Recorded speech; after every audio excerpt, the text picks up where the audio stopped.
So welcome to The Leader You Were Born to Be, inspiring the brilliance in yourself and those around you. And I've been really excited to have this conversation with you, Steve. So this is Steve Rowbotham, and you've been on an incredible leadership adventure for the last 5.5 years, and I've been privileged to have a kind of ringside front row seat to your adventure and participated and contributed to it to some extent. So it's great that we get a chance to talk about this adventure of yours, where you've been, where you've come from and where you are now and where you're going next. But let's just give people a context for our kind of coaching relationship, our friendship, and how we've come to meet each other. So just to give a context, I was coaching Simon Leslie, who was one of the co-founders and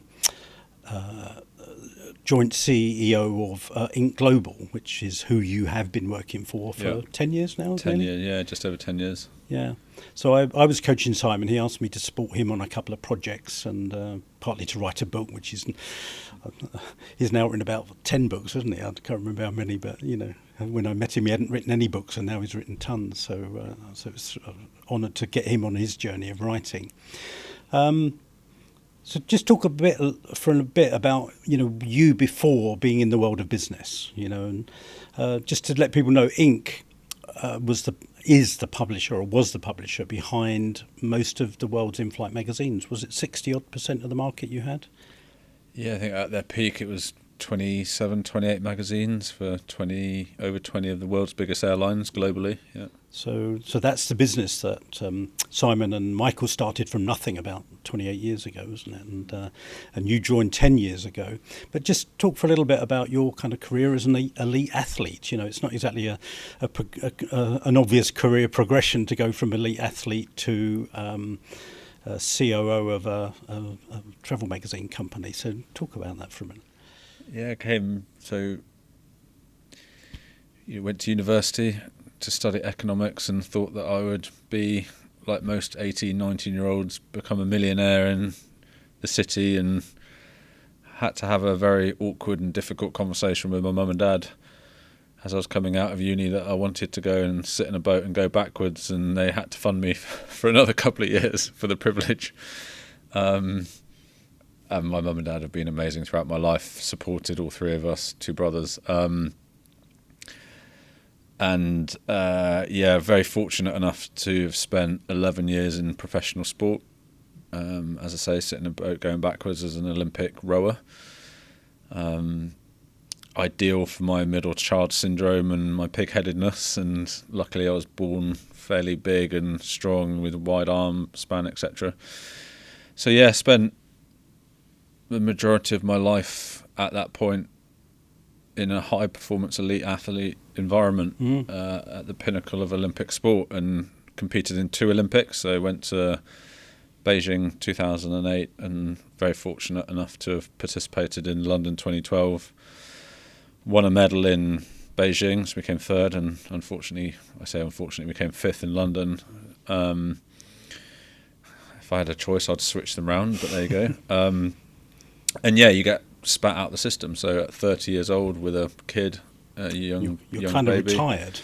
You're retired once from one thing, and right, and you got the rest of your life in front of you. Yeah, absolutely. And so you did love your career in as an elite athlete, didn't you? It just enabled me to be who I felt that I was, the person I was always born to be, and the sense of freedom that I had, and testing myself on a daily basis, both mentally and physically, and pushing myself to the extremes. That was what I was like as a kid. Right?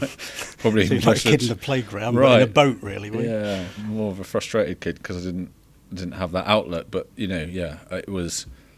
And look, there's huge amount of failures along the way, and got kicked out of the Athens Olympics about 6 weeks before the Olympic Games, and my career was on the line at that point. But just the person I am, I was convinced that I was good enough, and turned it around, and 4 years later was sitting on the start line of Olympic final. So I know you've written about that, or encouraged you to write about it. You called it your Mondeo moment, didn't you, when you were driving your Ford Mondeo just before the 2004 Olympics, wasn't it? And that's right. You were hoping to get on the team to go to Athens, and then you suddenly get this phone call a few weeks before you're due to go, and being told you dropped. And when you told me that story, to me that was a kind of example and a testimony to, the word I've used, and I think you've used it as well, is like your incredible sense of conviction and kind of vision, and not being defined by how things are, but seeing the possibility of how things could be. And that's something that's always struck me about you in all the time I've known you, is that sense of possibility that you love, which is, even though you got thrown off the team, you thought, am I capable of getting back on the team in 4 years' time? Whereas a lot of people would have gone, well, that's it, it's over. You're not that kind of person at all. You have a conviction and a determination that I guess you've developed within sport that has served you so well in business as well, haven't you? Yeah, thank you. Yeah, exactly. Cut a long story short, I was put into a room and got told I wasn't good enough, and I should give up, etc. And as you say, got on my Ford Mondeo and drove out of the rowing lake and pulled it by the side of the road and thought to myself, what should I be doing in this moment? And I thought, well, other people would probably cry or get upset, so I tried to make myself cry. And you can imagine this 21, 22-year-old kid sitting in his Ford Mondeo by the side of the road trying to make himself cry. Fairly amusing. But you're right, it's that sense of possibility that I think I've always had even from childhood, where I looked inside my soul and I just answered myself. I asked myself one simple question: it's like, Steve, do you think you're good enough? And the answer that came back to me was yeah. So that was all I needed, and I started the car up, drove home. I had no idea what I was going to do from that point, but I just knew I was good enough. And as I say, 4 years later, I'd had over 30 world medals under my belt and was sitting at the start line of an Olympic final as one of the joint favourites. And it's easy to then sit there and say, okay, well, I'm proving other people wrong. It wasn't about them. It really was about, like you say, about me and the sense of possibility that I had. And you're right in that's carried. I've carried that post sport. I've carried it with me. And it's just, I just take a stance for it. I always look for what is possible in this world, and then if I believe that I'm capable of contributing to that possibility and that eventuality, then I will just commit to it. And it's a fairly simple equation for me. Yeah, and what I've kind of seen and admired and honoured in you is that capacity to see what's possible where a lot of people would see what's not possible. But also, to me, you've also got an incredible kind of strategic mind, because it's one thing having a sense of possibility, it's another thing kind of figuring out how the heck to do something that seems so distant and so impossible to many people. And to me, you also have an incredible strategic mind that doesn't know necessarily how to, but has this incredible sense of, there must be a way and I'll figure out the way to make this happen. And a bit like the Edison and the light bulb thing, you'll just keep trying ways that don't work until you find the ways that do work. So is that what you did in athletics as well as in business? Yeah, absolutely. I have this phrase which says, like, always start with the end in mind. So it's like, okay, what is that possibility? What is that thing that I'm chasing? Does it mean enough to me? Yes. Okay, well, I'll commit to it. And then really then I reverse engineer from that point what I need to do. Yeah. But I think, again, my experience is that most people are looking for an answer today, and for it to be mapped out between, in the instance of when I, got dropped, it was like, okay, it's a 4-year period. So that 4-year period needed to be mapped out on a piece of paper, and at every stage I knew exactly what I was doing. I didn't have a clue, Nick.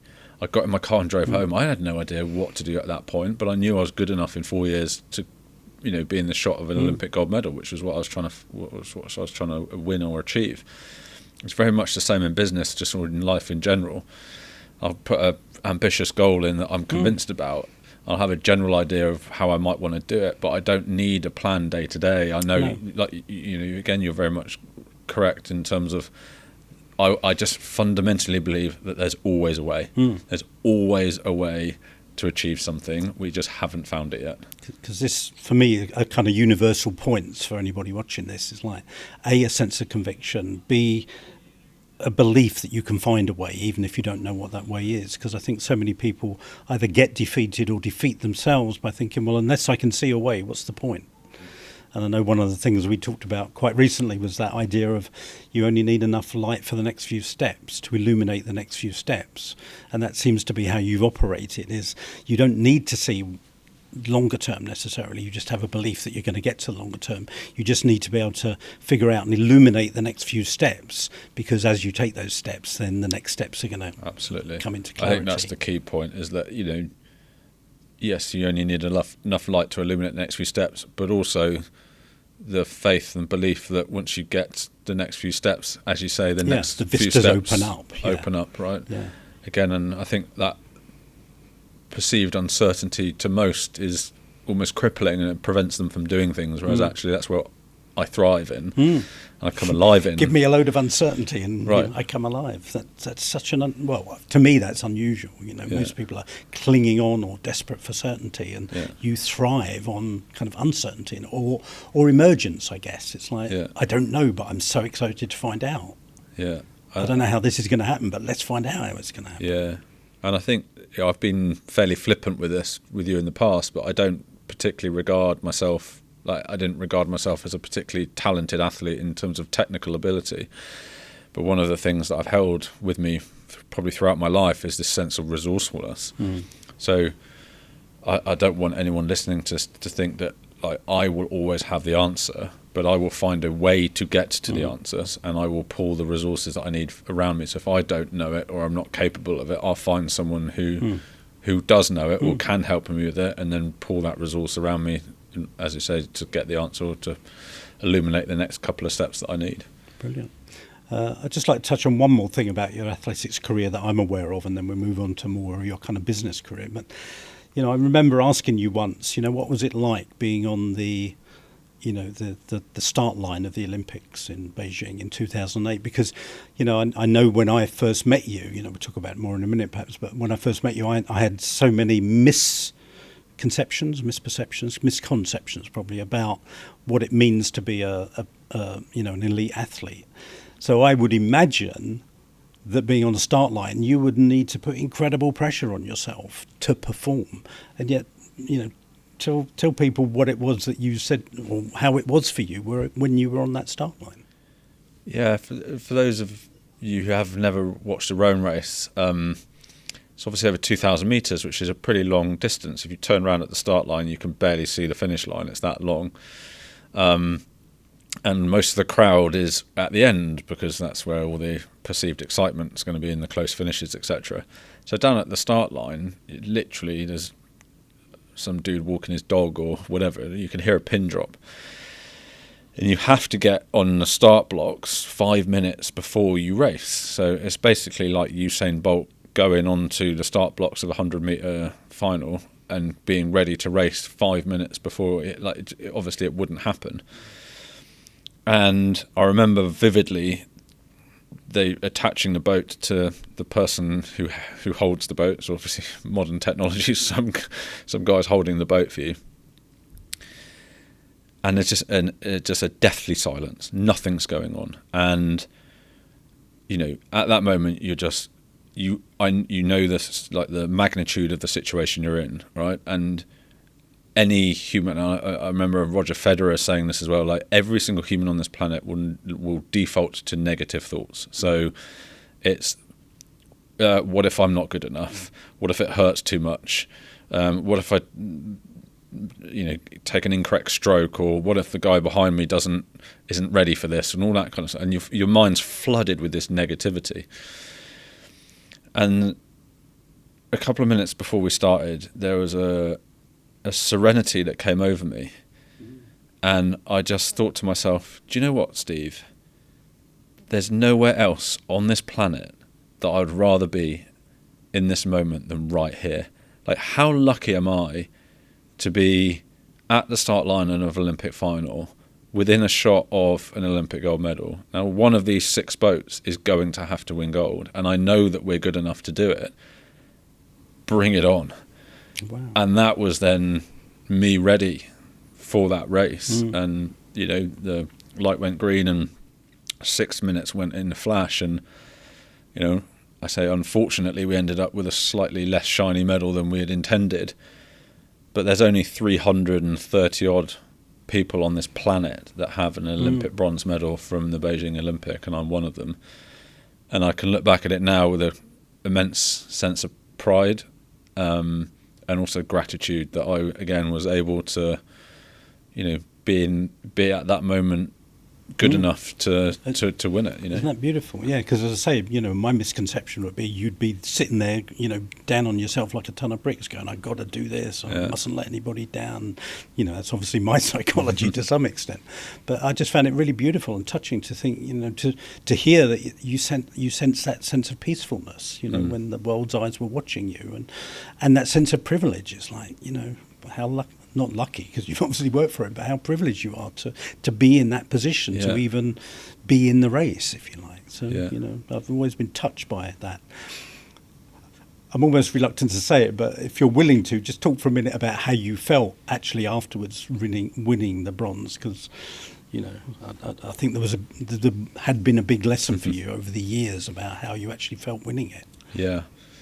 Yeah, before the Paris Olympics, I was interviewed by TalkSport, and I think they were, you know, they were expecting me to go answer this very question in an incredibly positive way, and I answered it in a true elite athlete way. We crossed the finish line third, and I wasn't on the start line to come third. I was there to come first. So the immediate emotion that I felt after, other than pure exhaustion, was just a massive sense of failure, that I'd failed, and I'd let myself down and I'd let my teammate down, and we didn't achieve what we wanted to. And I was standing on that medal podium, something that I had watched many athletes do in my childhood, and, you know, dreamt of performing with some sport at that level, totally devoid of any emotion other than I failed. And, you know, I look back at it now and I was like, how sad is that I couldn't embrace what I had achieved and really just be okay with it. And it took, well, initially it took a number of months to get over, but really to unpick all of that, it took a number of years, post-sport particularly, to really appreciate it. And it wasn't, I don't think, until I got home and I saw how much it meant to other people, and particularly those closest to me had seen me go through the 4 years of pain and suffering and training and all that. And coughing up blood. Exactly. You've described to me. Yeah. And then I started appreciating it. But the initial was really just a pure sense of failure. But I think, again, there's a kind of universal point here, and I know it's been a kind of topic of a lot of the conversations we've had over the years, which has been about, you know, the whole thing about, well, if I get that, if I achieve that, if I have that success, then I'll feel different about myself. Yeah. And trying to turn that around to go, well, how do I bring good feelings to my success rather than be successful in order to feel good about myself? That I know that we've talked about it, and we perhaps talk more about it in a minute. But I think that's such a big theme in the world, is people feeling disappointed when they achieve success. Yeah. You know I did a bit when I became a best-selling author. I loved it, but there was part of me going, well, is that it? You know. Yeah. And I think that's part of the conversation we've had, and I think the world is having in a way. It's like, well, how do we find the good feelings and bring them to what we're doing, rather than look to the external things to make us feel good? And it's great that you've got to a place where you do appreciate what you've achieved. Yeah, you're right. When I win that gold medal, I'll feel good about myself and I feel successful. And, you know, I feel and think that, you know, we as humans, we love to be binary. It's a win-lose. It's always black and white. Win-lose, right, wrong, good, evil, whatever it might be. And life's just not like that. It's just not true, right? And it was what I was conditioned with at the time. I thought that either you win and you get an Olympic medal, and then, or gold medal, sorry, and that's winning. And if you don't, it's losing. Yeah. And one of the, you know, I gave a talk to a local school recently on this very topic, and actually I think we have to redefine what success is. Success isn't this binary outcome, as I say, win-lose. I came off that lake having given everything, Nick. I couldn't give a single millimeter of effort and mental commitment, or like I left everything on the lake, and it was only good. I said only good enough for third place, but I have no regrets. And surely success is just doing your best with the resources that you've got at the time that you've got them, and that's what I did. So how I can look back at it now and say, how can I come off there and thought that I was a failure? Because I gave absolutely everything that I could, and it just wasn't good enough on the day, and that's okay. But the success is that I got the best out of myself in that moment. Brilliant. Okay, well, if it's okay, let's kind of move on to more of your business career. So you've been with Inc for 10 years, and my understanding, and tell me if I've understood it correctly, is like, I don't know how you met Simon, but you met Simon Leslie, and Simon said to you, well, can you bring that high performance kind of psychology and approaches and strategies to a sales team, basically? So he kind of gave you the opportunity to try out whether you could do it. Is that kind of right in a nutshell? Yeah, absolutely. Simon now owns a football team, Eastbourne Borough Football Club, so he's sport mad, as you know. I think he was really intrigued to see what an elite athlete or former elite athlete could do in his business. So at the time I was hired with a ex-professional rugby player and a person who had just come out of the army as well, and he was very much like, this is your playground. I want to see what you can do in an environment which allows you the freedom to be the best version of yourself, and we'll fast track you depending on how good you are, and give you the support that you need. But yeah, very much this, let's see what a sports person can do in business. How much of the high performance understanding could you transfer to business? And you did pretty well from what I can tell. Was it right? You grew the business from, was it 18 million to 30 million? I don't know if that's dollars 12 or pounds. To 30, yeah. Over what period? 18 months, 2 years. So it worked? Yeah. Well, I'd like to think so, yeah. But then what's interesting is, we met in August 2019, didn't we? I'd met with Simon and been working with him. And then he said one day, will you meet with Steve? And that was... So I think my question is, like, if high performance had worked so well, you'd reached a point in 2019. We'll talk about where you were, because I've got obviously my perceptions of where you were when we met that August day at Yo Sushi and the O2 Centre in Finchley Road. But you didn't seem a happy camper. No, I was, and I had a similar feeling towards the end of my rowing career, where I felt that I wasn't fulfilling my potential, and that was... I think it's easy to hear that and think that there's a sense of blame and outward, resentment. That it really wasn't. I was very mindful that, I always see, to say, what potential I've got, others have got, businesses have got, and I just felt I could give so much more than I was giving if I was provided a bigger role and the business was going to go and do X, Y, Z. But the reality was, there were two co-founders at the time. They weren't going anywhere. So I very much felt it was just business as usual, and I'm not the incremental guy. I'm not the person who to come and grow your business from 10% to 11%. I'm the person to take it from 10 to 100, and then if you want it from 100 to 110, go and get someone else. And I just felt I'd probably reached my limit at that moment, and that's okay. But I was more frustrated with myself than anything else, because I couldn't see a path forward for myself and how I could reach my potential. And again, that's how I felt towards the end of my rowing career, that I just didn't feel that I was reaching the limits and the potential that I had. And then I tend to get in this kind of inward reflection, frustration, anger, all of that kind of stuff. Yeah, because when we met, that was the kind of prevailing feeling I had. It's like almost like a bear that's kind of caged, like let me out. I want to. There's more for me to do. Yeah.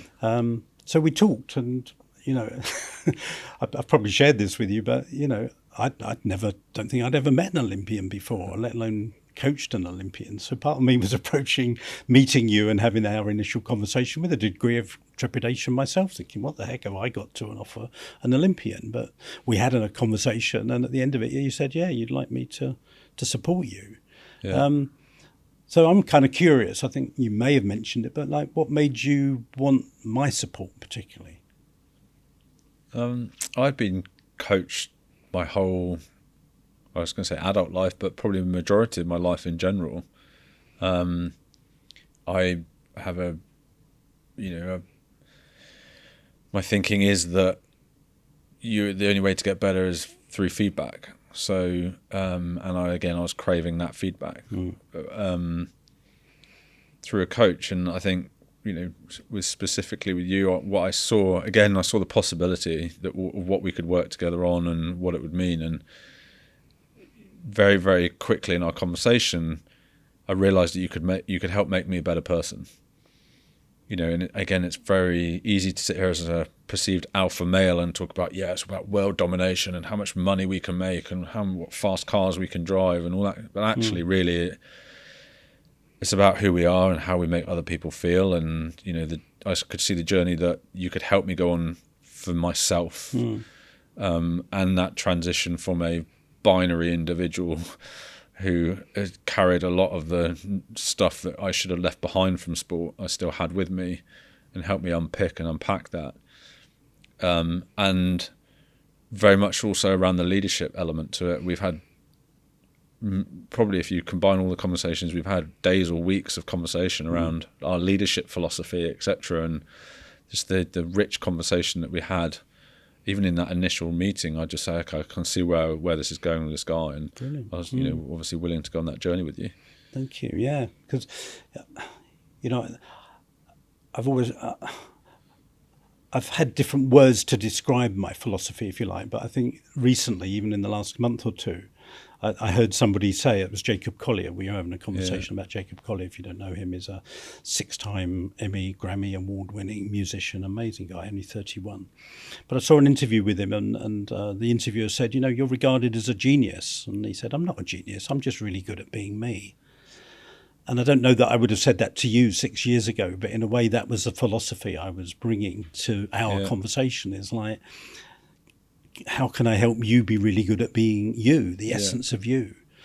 To me, it's our work, and the work that I do with people is not particularly about self-improvement. It's about almost like self-realization. It's like there's so much I could see innate within you that was almost like screaming to get out and needed to be focused and channeled and liberated to some extent, because we all run patterns that hold us back. So do you think you've been much better at being you today? I hope so.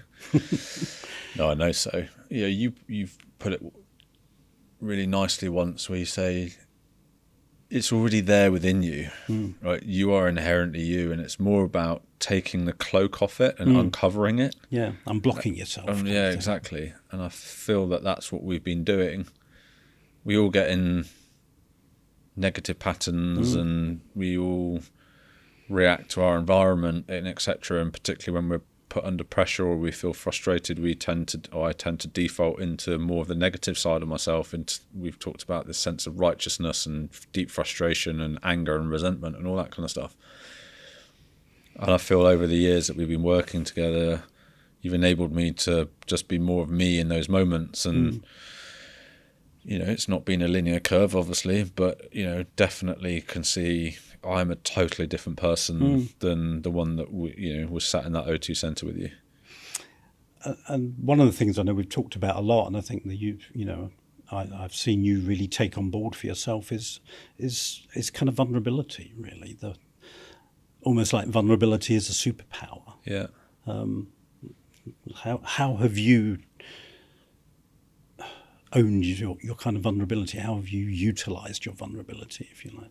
Yeah, I think what was one of the main areas we worked on quite initially, wasn't it? And again, coming back to that alpha male, we were told in rowing that if we saw a psychologist, it was a sign of weakness. So I spent 11 years bottling up my emotions and putting a force field around myself to protect myself from any sense of outside attack from the people I was competing with and against and surrounded by. And actually, the work that we've done together was like, if you want, let's give an example. If you want your team to relate to you more, then be more vulnerable, like show them the Be more vulnerability, human. be Yeah. more human, exactly, because people don't relate to robots, and they know that there are times where you are slightly angry and frustrated, or you've had an argument with your wife the night before, or you just don't feel great, and if you're trying to cover that up, they won't connect with you. So the more vulnerability that I've shown, the better leader that I've become, but the more, or the stronger the relationships that I've got around me have become. And that, particularly to begin with, was really strange for me, because again, I wasn't used to it. Whereas now I'll kind of happily talk about a lot of stuff like that. We talked about how I felt when I crossed the finish line, or in the moment when I got dropped, or you can talk about. I'll happily talk about anything, because I've got nothing to hide. And actually, it's probably the point that I should have been making rather than talking for the last couple of minutes, is actually showing vulnerability is the strength. The strength isn't hiding how you're feeling, etc. That's certainly been my philosophy to a large extent, is that which we have to hide actually weakens us. Right. I think you've probably looked at it. I don't know how much of it you might have read, but I wrote a book in 2015 called Pivotal Moments, and I think the subtitle was something like Stories of Vulnerability or something like that, on my own journey. And one of the ways I described that book is like, well, all the things I didn't want you to know about me, I'm now telling you about me. All the struggles that I've had, all the difficulties that I've had, I put them into that book. And I was so touched by the feedback that I got for it, because it was like, thank you for letting us see all of you. Yeah. And I felt a huge sense of liberation by doing that for myself, because it was like, if I'm frightened of people finding out stuff about me, I'm always on the defensive. Yeah. But if I'm willing and able to willingly to share that stuff with them, then I can be more open, because it's like, well, I don't have anything to hide. And for me, I suppose it's, I think we need secrets. We don't have to share everything, but the degree to which we're willing to be transparent is very powerful. Yeah, 100%. Yeah. Again, it's that I have to be strong. I must not show any sign of weakness. Actually is the weakness. That's being weak. And the strength is showing some degree of vulnerability. Like you say, you don't have to share everything, because there are some things that people shouldn't know, or are deeply personal, and they can remain so. Yeah, exactly. But again, it doesn't have to be binary. There's this vulnerability spectrum in the middle that you can go along. But what it does is it enables people to relate to you on a completely different level than they had done before. Yeah, and I've certainly seen that in you, about how you can engage people, your own team and people around you, when you've shared your openness and you've been transparent with them and told them how you feel rather than attack them. Yeah. And I think one of the things we talked about a lot was using your feelings to connect with people rather than using your feelings to distance yourself from people. Yeah. I don't mean just you, any of us, but you've used your feelings to get closer to people rather than distance yourself from them. Yeah. I think, haven't you? Great. So let's take the next step now, because obviously you and I know this, but just so anyone watching gets to understand it. We met in August 2019. And what happened 6 months later? The pandemic hit. And you were in the travel business. You were putting travel magazines on the seats and the backs of seats of aircraft. March 2020, everyone stopped flying. What happened to Inc.'s business? Took a nuclear missile. Yeah. You fell off a cliff, basically. Yeah. Didn't you? There was no business. And you had, another kind of metaphorical Mondeo moment then, didn't you? Because, again, let me check that I've understood it correctly. A while earlier, you'd seen a particular platform. And instead of kind of going, oh, crap, we've got no business, we're doomed, like, what's his name, the guy in Dad's Army, don't panic. Instead of going into panic mode, which is what a lot of people did, or freeze mode or helplessness, or we're just going to, knuckle down and sit this out, you had a sense of vision again about what was possible. So what is it that you saw was possible in the midst of the darkest time for your business then? Yeah, but if you could step back, and 2 years previous to that, I had a vision for the business where we talk about potential, and we were playing in predominantly playing in the in-flight magazine space, and obviously very, very successful doing so. But I felt that the opportunity just within the travel space as a whole was 100 times bigger than what we were doing. So very much at the time, particularly with Simon, sat with him, and we kind of talked about building a lot more platforms and media opportunities that brands could come and connect with travellers across their entire passenger journey. So one of the things that they did pre-pandemic in 2018, shortly after our conversation, was to purchase a North American TV network. So TV screens in the gates and the airports throughout the North American major airports. And late 2019 we saw we had an idea of a digital business that we could build. At the time, 2019 was our best ever year, so we were running around with our pants around our heads celebrating how good we were. And then obviously, like you say, the business took a nuclear missile when COVID hit in February of 2020. And inherently who we are, but particularly for myself, is you've got choices. Everyone's got choices. I sit around and wait for things to happen to me, but I'm not that kind of guy. I go out there and make things happen for me. And very much that Mondeo moment, I looked inside myself for that sense of conviction, and I thought to myself, do I believe that this business, this digital platform, could transform the wider business and has the potential to be this huge business and huge opportunity? And the answer quickly came back again. It's almost like I've got a voice inside myself. But the answer that came back to me was a categoric yes, and it was like, okay, cool. Well, let's just go for it. Like, at the time, Nick, I had no idea what an impression was, or how an ad ended up on Facebook, or, and I literally knew nothing. But what I saw was the opportunity, and I believed in the idea that we had incarnated at the time. Yeah. Again, an incredible sense that you have to inspire people to, like, in the worst times, see a new opportunity. When most people are looking that way, you're looking that way, kind of thing. So you managed to convince Simon and the company to invest, and you got Navigator going. And how long before you had your first $1 million month? We spent the first year in and out of COVID, didn't we? So I think it was probably a couple of years later. Yeah. So, but I always say that we only really started trading kind of January, February of 2021. So within 12 months, you were trading. So you developed it, you got it going. And as you say, it's the company you're in the process of buying, even as we're sitting here speaking. And just so that people understand, my understanding, or we've talked about this again, is like what Navigator does is manage people that service the travel industry to get their ads in front of the right people at precisely the right time, which is what everybody claims to do, but Navigator actually does. Do you want to just make that distinction about how it does it, as opposed to how other people claim you can get in front of the right people at the right time?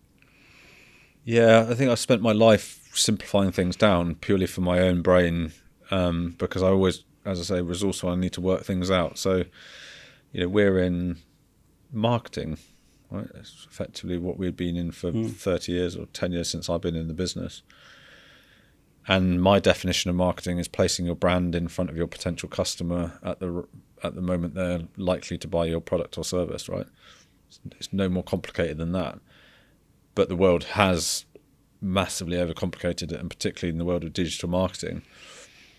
And actually, digital marketing was always promised to do that. Precisely that. And it's been everything but. It's just a general giant billboard, which is why you get totally irrelevant ads that are based on nothing that you're interested in all the time when you're on a website or whatever, or your social media. So we came up with an innovative way to access customer data. So if you say we, do you mean you? Well, we always we, but we came up with an innovative way to access customer data. So if you hit one of our airline or travel booking websites, it's all anonymized and GDPR compliant. And, I think that, again, my philosophy is that as long as we don't pay for the Google search and we don't pay for our social media, we have to understand that advertisers are going to pay for it. But what I don't like is irrelevant and intrusive advertising. But if I've made a flight search on an airline website to a certain destination, and then I see a hotel for that destination, that is relevant advertising. I don't have to act on it. I don't have to do anything about it. But that's way more relevant than something that I've never shown any interest in whatsoever. So yeah, it's incredibly hyper-targeted, relevant, can get you in front of your customer at the very moment that a brand should need to. And just made the seemingly complex just absolutely simple, which is what it should always have been. And what as humans, we just spend our lives overcomplicating everything that we've ever done. So you were kind of blessed in as much as through Inc. you had relationships with some of the airlines, and what you then did was go out and find the clients. Many household name, global name businesses that wanted to get themselves in front of people that were travelling, basically. And you've just been matchmaking for the last 5 years and doing it well. I remember we were in Michael, Simon and Jim. The four of us were together. It was kind of July, August of 2020, and those guys had just had a board meeting with our ultimate parent company, and I think they'd, the business, we were in travel, right? COVID had hit, and so it wasn't going very well, clearly, through no fault of our own, and I think that they'd, not had the most positive meeting, but I remember it was just sitting there in the sun, and I said to them, guys, all we need is one bit of good news. We just need one airline to say yes to us. And for some reason, kind of 30 minutes later, I got my phone out and looked at my emails, and the world's second biggest airline sent us an email and said, yeah, we're going to do it. So, we went from zero to the second biggest airline in the world in America. A week later, we had one of the biggest airlines in Europe say yes to us. And then a week after that, we had one of the biggest airlines in Asia. So from day one, we were global. So call me stupid, or I don't know whether I'm going to be called stupid or clever, probably somewhere in between. But yeah, from day one, we were global. And like you say, the relationships that Inc. had at the time were incredibly beneficial to us. And, as a startup, the beauty is that we didn't have to think about, paying rent and who's going to, turn the lights on in the morning and all that kind of stuff. We could just get on with it, and again, very fortunate and grateful for everything that they did in those early days to support the business and to grow it to where it is today. Great. And so you spotted an opportunity, you saw something that could work, you saw the possibility of it, you built it. And again, going back to vulnerability for a minute, you started a business in adtech when you knew nothing about adtech. Yeah. But you knew nothing, and you were kind of open about it. You just kind of went, I'll learn. And from my perspective, you've done like a master's degree and a PhD in ad tech and online marketing over the last 5 years, and you've become a real expert at it. And people are seeking your advice now because you understand this so well. But again, I've seen you willing to be so vulnerable of just kind of going, I don't know, but I'll find out. I don't know, but I'll learn. I don't know, but we'll figure it out. Yeah. So I just think there's tremendous power in that vulnerability and the not knowing, but knowing that you can get to know, if that makes sense. So, yeah, a few years ago, I tried to become the chief exec of my boyhood sports club.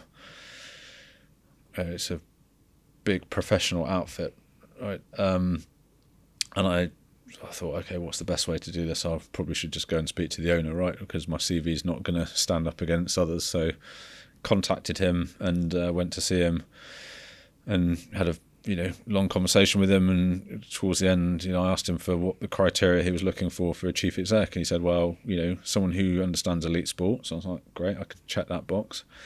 Someone who's born and bred locally and understands the local area, great. I was born and where I grew up. And then he said someone who's been a CEO for at least 5 years, and at the time I hadn't. And I just said to him, I said, I'll learn how to become a CEO. What you can't teach me is who I am. And I think, at the time it was like you're right. It's like I had no idea what ad tech was. It's easy to just be flippant about it, but I genuinely knew nothing. But I was like, well, I can learn it. But what you're not going to teach me is my drive, my determination, my ability to learn quickly. And I just backed myself. I'll just learn it. And I spent hours upon hours and hours, learning and being online courses, etc. When we were pitching the world's biggest, second biggest airline, I was rehearsing up and down my front room the script, and again, because I knew nothing about ad tech, I was kind of having to kind of wing it in most, but I had to be convincing to them. I had to be compelling enough that they were going to say yes to us. So I just back myself in those moments to just go, I'll learn that. I'll learn to build a global ad tech business. But what I believe in is I believe in the business and the concept and the potential that it has. And parallel to me, for me, which is what makes you successful, what makes you inspiring, is you do have you're building a culture in the business, or you built a culture in the business of bringing high performance in, but really wanting to draw out the best in the people around you. And this is, like we talked about, this is my new project of, inspiring the best in yourself and those around you. It's not just that you want to be your best. You thrive and you celebrate and you delight in bringing out the best in the people around you too, don't you? Yeah. Partly because it makes your job easier, but you actually love doing that, don't you? Yeah. And you're skilled at doing it. Yeah, I've done me. I spent 11 years doing me. It was all about me. Every decision I ever made was about me. Amount of birthdays and weddings and funerals and romantic dinners and holidays and everything that I missed because it was all about me and my training and my body and preparing myself for that moment in the final. And it brought a degree of happiness, but really the sense of fulfillment that I get when I see others do well and others start realizing their potential, that's more fulfilling than I've done anything else that I've done in my life. It really is. And I think that we were born with a sense of community, and connectedness to each other, but we all love helping each other. We really do. And we feel great about it as well. And that's beautiful, because so much of business is around competition, isn't it? Like, who's the best? And your intention, as much as I can see it, is like you want everyone to be the best. You want to celebrate the best in everybody. You want everybody to be as good as they can be. And I remember saying to you once, I said, when you say that to somebody, it may be the first time that anyone's ever said it to them.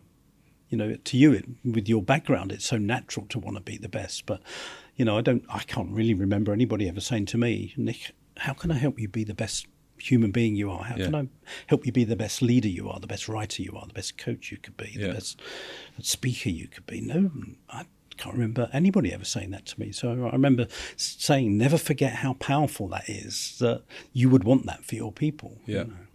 And I think you have the ability to give some people something to believe in, because you show them something that's possible. You get them to want to go on a journey, so you don't force people to go on a journey with you. It's like you say, this is the journey we could go on together. You're up for this journey. Are you conscious of doing that? Yeah, I think I am now. I'm not sure if you asked me the same question 5 years ago, I would say the same thing. But yeah, definitely now. I'm very, very clear, Nick. Like, it's not for everyone. Again, it's very easy to sit here and say, "Oh, how amazing this is," and this journey. Like, it's not. It's going to be tough. Like, I'm incredibly demanding. I expect very, very high standards of myself and those around me. I will at times drive too hard, and demand too much of people. We will fail every day. We fail, right? And there's a potential to not feel great about yourself, etc. And I mean this when I say it. It's like it's just not for everyone. And if people want more of a more kind of, I call it like a regular experience at work and etc., then this is not the right environment for you. But if you do want to be significant, if you do want to make an impact, if you do want to see where you can go, and with the right support around you, and you're willing to have a load of fun and be equally as frustrated along the way, then absolutely come on this journey. Come on board. Right? Yeah, 100%. And yeah, don't always get it right in terms of people, but I like to think that the team that I've got around me is doing some unbelievably exceptional things that they never imagined that they would do. And again, that's one of the things I've seen you be so good at is kind of inspiring people to what's possible for them that they can't even see that's possible for themselves. That, to me, that's an incredibly powerful thing to do. And then helping their sense of possibility open up. I think that's a role of a coach as well. I think, I see leadership as a coach and drawing the best out of other people. I think we always sit here, don't we? And we always like, I want more responsibility and I want leadership. And when you get it, you realise you end up just dealing with other people's crap the whole time. But really, leadership is about fulfilling the potential of those around you, and bringing the best out in them. And seeing things exactly like I say, seeing things that they don't see, and helping them understand that they can quite easily achieve them.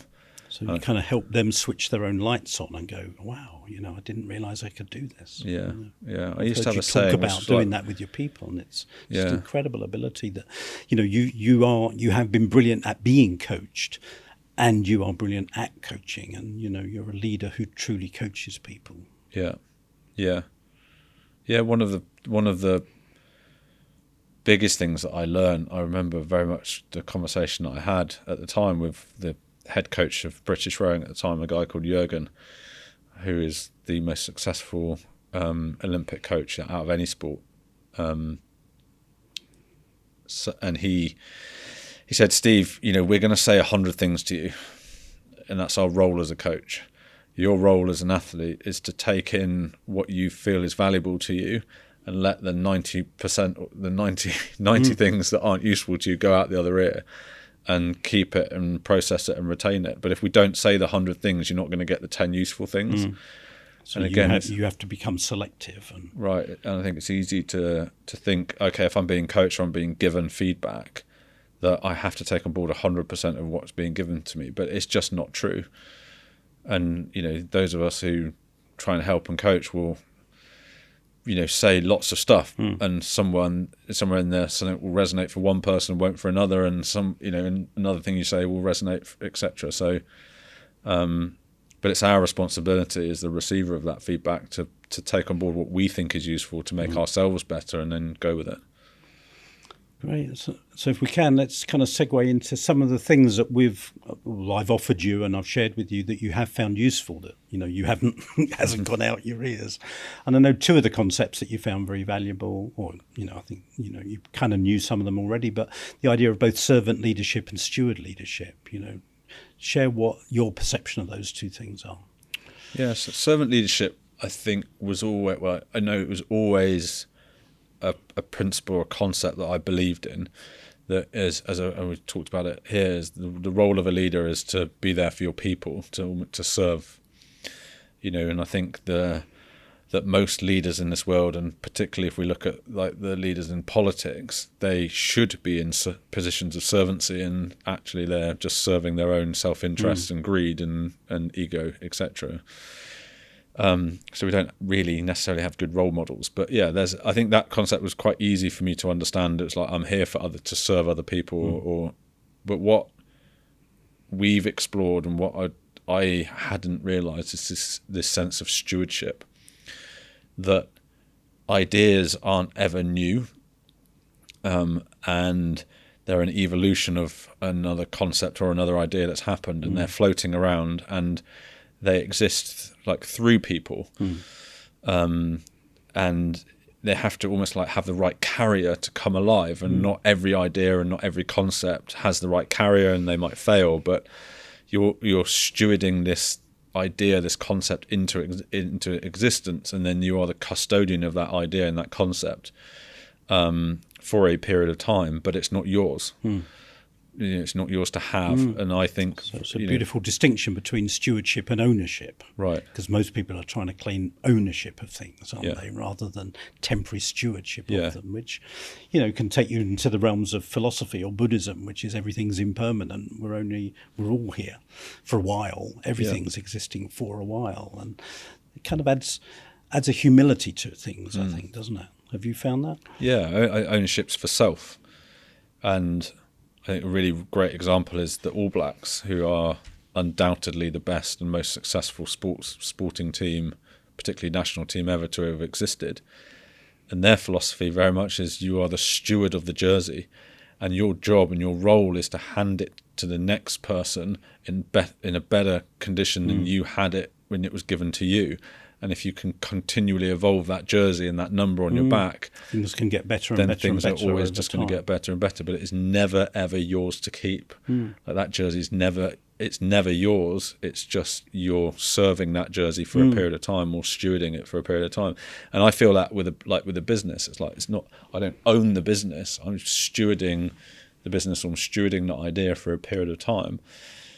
And look, I'm very, very clear. I'm here to win, and I want to be rewarded for it, right? But I don't, as I say, I get it to the business to a certain point, and I'll quite happily walk away from it because I'm not. Or hand it over to somebody. Hand it over to someone else, exactly, because I'm not the person to take it on to its next iteration. No. Someone else is far better placed and do a far better job than me. Yeah.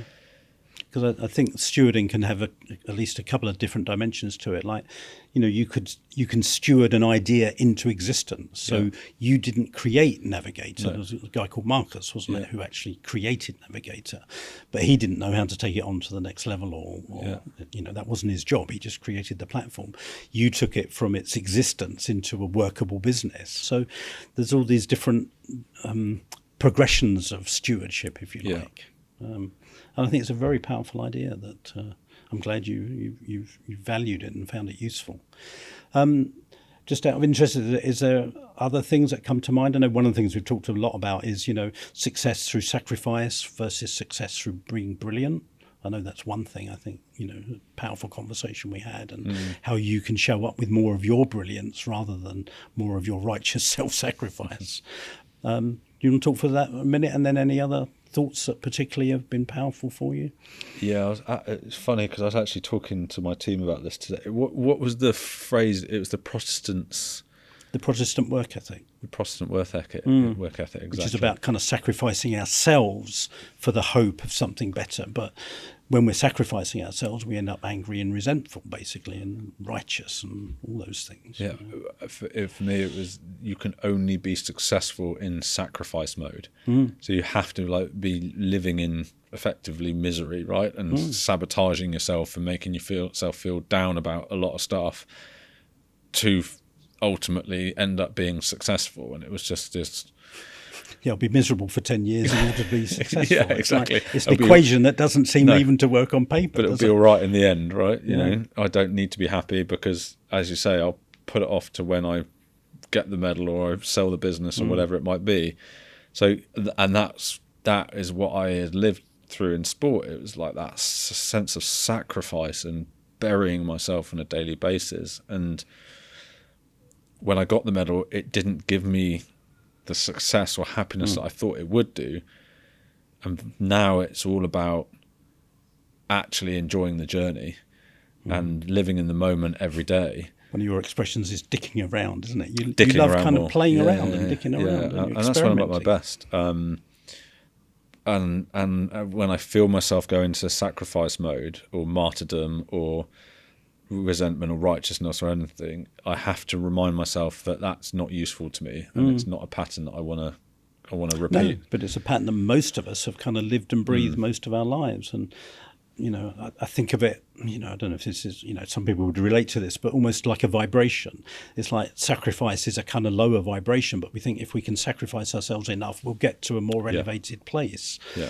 And my belief is that, well, why don't we just get ourselves to that more elevated place and journey from that place if we can, which is from more of our strengths and our good qualities and showing up with the best of who we are, rather than thinking, well, if I sacrifice myself enough, there must be some reward at the end of it. And somebody's going to say, well done, or even if they do say well done, we go, yeah, but I feel crap about myself now, Yeah. So any other concepts that have been particularly, that come to mind that we've touched on that, have been powerful for you?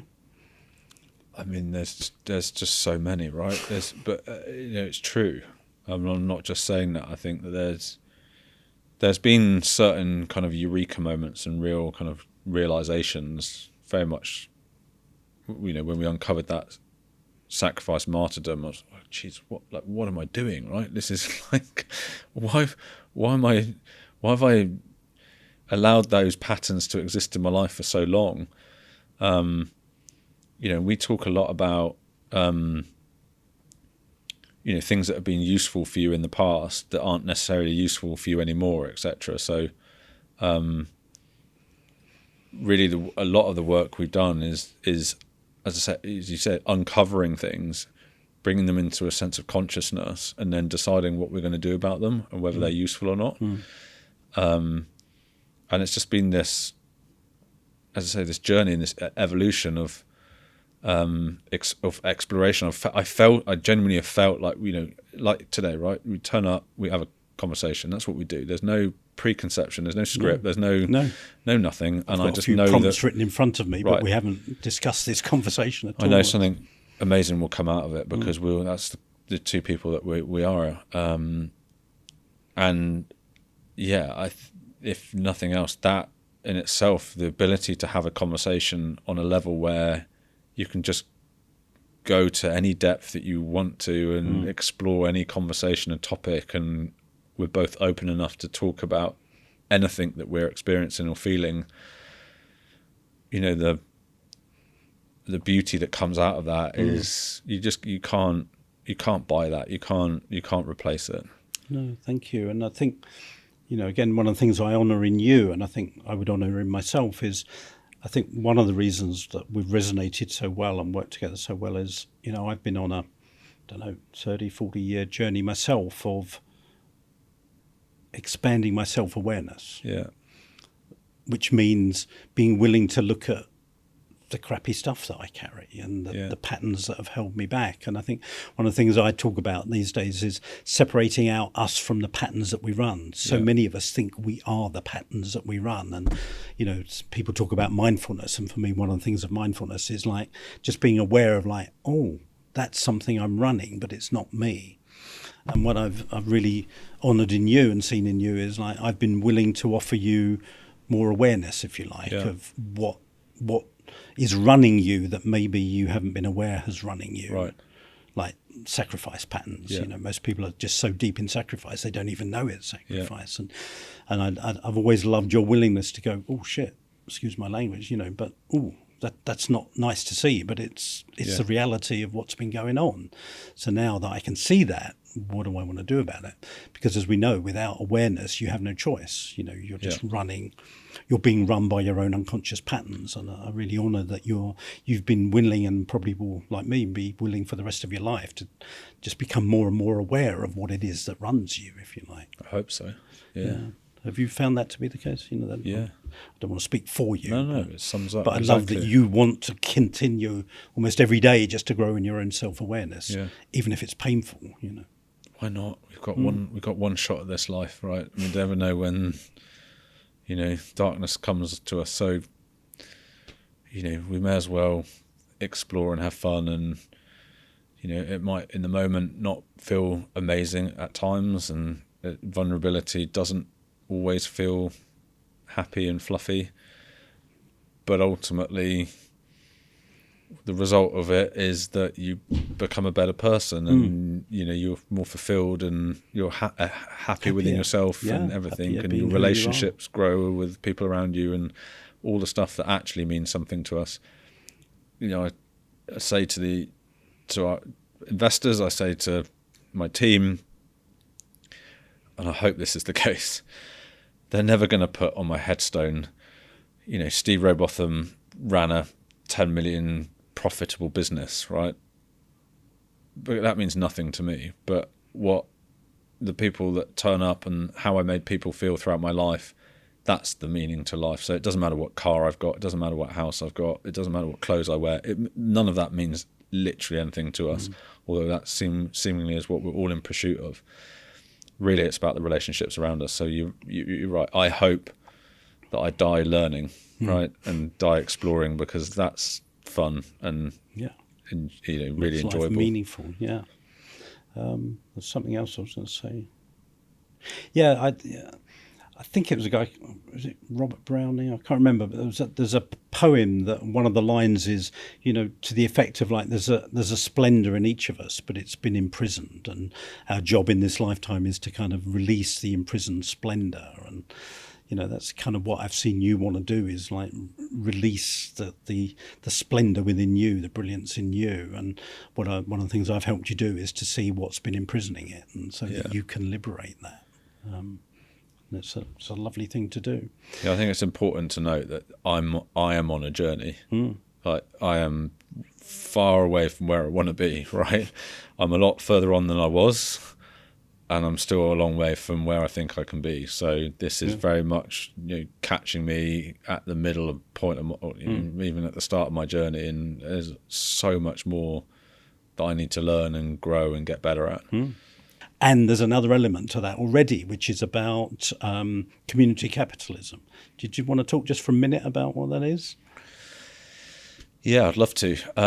That's my big play. It's my moonshot. I feel that every single business, first of all, has the right to be successful. And in business, that is generally profit and doing well in this world. But at the same time, I feel that every single business has a responsibility for the community that it was born into. So ultimately, my goal is to build this business and make it successful, and donate a certain percentage of the profits. So depending on how well the business does, that could be an unlimited amount of money into local community projects, but very much legacy changing projects. And I know there are examples of this happening out there today.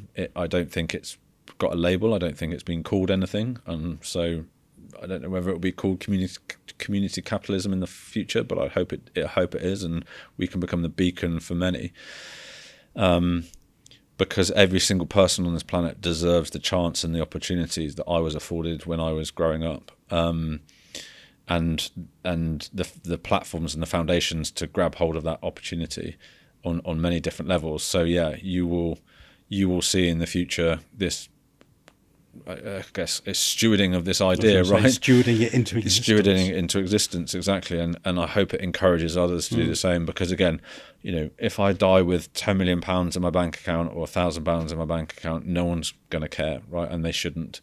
But if we can leave our legacy and we can leave the world in a better place than we found it, and we can provide opportunities for those who don't have it, very much in order for them to take the opportunities rather than any degree of handout or anything, I think that will make a meaningful difference in this world. And I think we will move on as a society. I've also got some interesting ideas and concepts around particularly education and how we're educating our children today, and fundamentally don't believe in and how we're doing that, and that community capitalism very much will be going into communities and enriching them from a educational standpoint. And yeah, that lights my fire. That gets me excited. That gets me pumped. Well, as you know, I talk about the idea that ideas want to exist, and maybe there's something like a muse that is looking for people to make these ideas exist. And I've got a sense that the muse has got a hold of you and says, "That Steve, it'd be really good to get this community capitalism idea out to the world." This is why running this business means so much to me, because it's the conduit. It's not the end in itself. It's the vehicle for something else. Facilitation of my bigger idea. Yeah. Great. Well, we need to wrap up, but Steve, it's been an absolute delight having this conversation with you. Thank you so much for making the time, and good luck with your personal and your navigator journey. Appreciate it, Nick. Thank you.